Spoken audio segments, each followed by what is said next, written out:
developments poured into our studio and what officials are calling a terror attack in the heart of New Orleans. These new images right here, Bourbon Street, early this morning, strangely quiet after the New Year's Day violence. Police identifying the attacker as a U.S. citizen, a 42-year-old Army veteran. Federal investigators say he was likely inspired by ISIS and recently proclaimed his allegiance to the terror group. And at a press conference just minutes ago, FBI Counterterrorism Division Deputy Assistant Director Christopher Rea saying so far there's no apparent connection between the events in New Orleans and the Cybertruck explosion in Las Vegas. On New Year's morning, Jabbar opened fire after ramming through a blocked-off area of Bourbon Street, used his truck as a weapon to run over the victims. We do not believe the public is in any danger around any of these locations. 3 phones linked to Jabbar have been recovered, and digital media exploitation is a priority to see what is on the devices and determine if there are any other potential leads.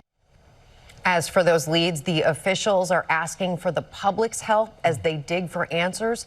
23-year-old Alexis Scott-Windham was meantime shot in the foot when that speeding pickup began its rampage through the French Quarter.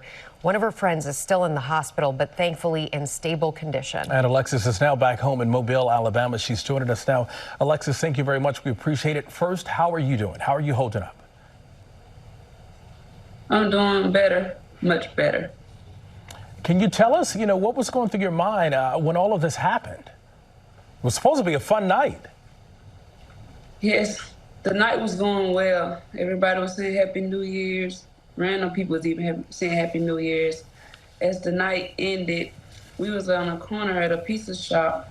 All we heard was the noise go boom, boom, boom. And somebody said, move. And by the time we looked to the left, the car was coming full speed with the lights off, and it was just hitting people like they were nothing. And just a horrific event for you to have experienced. Did you have a sense at the time what was happening?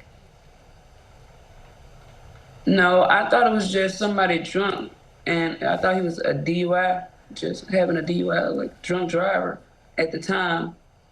But as he started to get closer, I noticed how fast the car was still going, because it was still going past us. It was still hitting people as it passed us.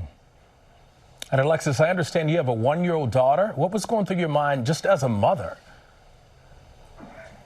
I was just saying, God, just let me make it home. Just let me make it home to my daughter. And I'm sure that moment to be able to hug your 1-year-old baby and be there with her, you'll never forget that moment. How was it getting away from that scene, given the entire police presence after the fact and what you saw there, that horrific sight on the ground? So when the truck hit me from the back, I didn't know I was shot until I tried to walk on it, and my foot started leaking blood. And that's when I noticed. So my friends, they had found me, and as I was getting up, I saw dead bodies on the left of me and on the right side of me. So as we was limping, we was trying to get on the other side, on the other street, not the main street he was coming from. So as I was getting over there, the police was coming towards me, trying to get an EMS to me. But thank God for this man. He was from New Orleans. He came on the sidewalk, and he was like, I can take you to the hospital just 4 minutes away. So he picked me up, put me in his truck, and me and my friends, we rushed to the hospital. Some good people out there. And speaking of friends, how is Brandon doing right now? Well, Brandon is doing a lot better, but the first night, it was terrible for him. He was going through a lot of pain. I'm thinking the truck hit him on one side of his body because his leg is messed up, his back is messed up on one side, and his shoulder is messed up. And he got like a little gash right here on his forehead also. The good thing is he's still alive, and you are as well. We wish you the best, your family, and again, everybody impacted. Thanks for being with us, Alexis. Thank you.